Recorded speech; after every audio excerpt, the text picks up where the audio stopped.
Então aqui só para resumir, né, as propriedades dos compostos iônicos, eles são sólidos a temperatura ambiente, são cristalinos, duros, porém quebradiços, vou falar um pouquinho mais disso com detalhes para vocês, tem elevada temperatura de fusão, a maioria deles são solúveis em solventes polares. Então essas são características dos compostos iônicos. Então eles são sólidos a temperatura ambiente e todos eles formam uma estrutura cristalina. E a estrutura cristalina é uma estrutura organizada. Por que eles formam compostos cristalinos e nem todos os compostos covalentes formam compostos cristalinos? Porque a ligação dos compostos iônicos,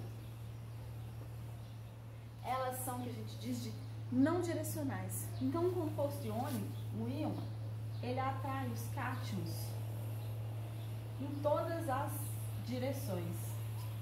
Então, em todas as direções, em cima, embaixo, de todos os lados.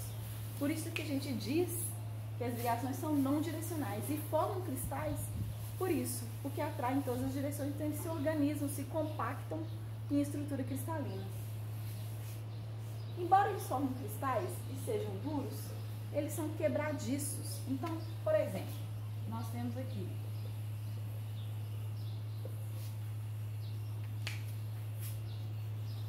então nós dizemos que os cristais eles são duros, porém quebradiços.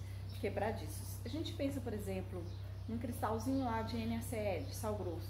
Se a gente pega a pontinha da faca e bate, ele estilhaça todinho. Mas se a gente aperta, a gente vê que ele é duro. Por que ele se quebra com tanta facilidade? Porque, por exemplo, nós temos aqui, como eu disse, a gente tem intercalados, né, cargas positivas e cargas negativas. Mas vamos supor, se eu aplico uma força aqui, uma pressão, eu tenho um deslocamento dessa organização.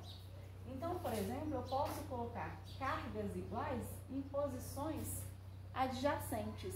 E isso causa uma desestabilização da estrutura. Então, eu tenho a clivagem dessa estrutura. Isso não acontece na ligação metálica. Então, por exemplo, os fios de cobre, os metais, de certo modo, eles são maleáveis. A gente consegue moldá-los. Eles não se quebram com facilidade, como é o caso dos compostos iônicos. E isso acontece porque as cargas iguais ficam em posições adjacentes e desestabiliza a estrutura, e essa estrutura cliva-se com facilidade. Então, os compostos iônicos são sólidos a temperatura ambiente, cristalino, formam ligações não direcionais, são duros e quebradiços por esse motivo, tem elevadas temperaturas de fusão. Por quê? Porque esse agregado ele tem uma atração eletrostática muito forte, então ele está estabilizado, ele liberou uma grande quantidade de energia, se estabilizou. Lembrando que o ponto, a temperatura de fusão vai ter relação direta aí com a energia de rede, né? Quanto mais energia de rede ele libera, ou seja, quanto mais estabiliza o composto, mais difícil vai ser romper as ligações daquele agregado cristalino.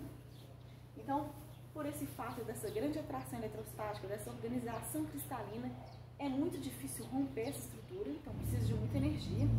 Contudo, solventes polares como a água, às vezes conseguem romper essa estrutura. E por que consegue romper? Porque a água, ela consegue solvatar os íons. Então as moléculas de água vão chegando próximo aos íons. Então nós sabemos que a molécula de água, né, ela é polar. Então nós temos um dipolo negativo no oxigênio, dipolos positivos no hidrogênio. Então o que a gente consegue com o tempo? A molécula de água vai solvatando, ela vai englobando esses íons e vai conseguindo retirá-los um a um dessa estrutura cristalina. Então nós temos aqui no final do processo a saída desse íon, por exemplo, e ele vai ficar todo solvatado por moléculas de água.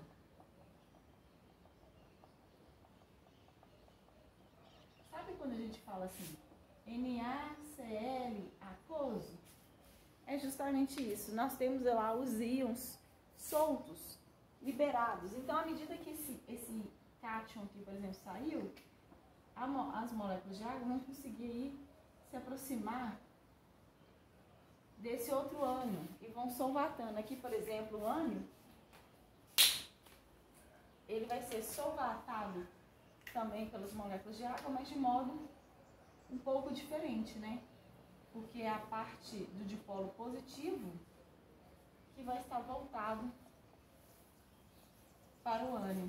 Então, aos pouquinhos, né, a molécula de água vai conseguindo quebrar essa estrutura cristalina. Ah, e eles também, quando insolúveis, né, quando no estado aquoso, quando solubilizados, né, eles conduzem eletricidade. Eles conduzem eletricidade porque tem esse movimento de cargas de íons, esse movimento ocorre na solução, então eles podem conduzir eletricidade. Então, de modo geral, essas são as propriedades. Então, o que eu quero que vocês compreendam bem? O que é energia de rede? Quais os fatores que influenciam a energia de rede? Como que a energia de rede influencia, por exemplo, a temperatura de fusão de compostos iônicos? Por que eles formam estruturas cristalinas? Por que eles são sólidos a temperatura ambiente? Então, eles são sólidos a temperatura ambiente justamente porque eles se organizam nesses agregados cristalinos. E essa organização cristalina acontece no estado sólido. Por que eles conduzem eletricidade quando dissolvidos? Por que são solúveis em solventes polares? Uma curiosidade: a maior parte é solúvel em solventes polares. Não todos. Então, existem compostos que nem mesmo a água consegue romper essa força atrativa entre as cargas opostas. Então, tem uma solubilidade muito baixa.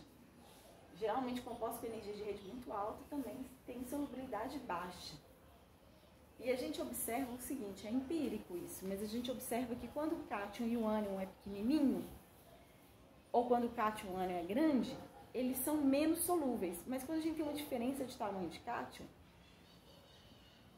eles são bastante solúveis. Por exemplo, a gente tem um cátion grandão e um ânion pequenininho, ou um ânion grandão e um cátion pequenininho, são compostos bastante solúveis. Isso é empírico.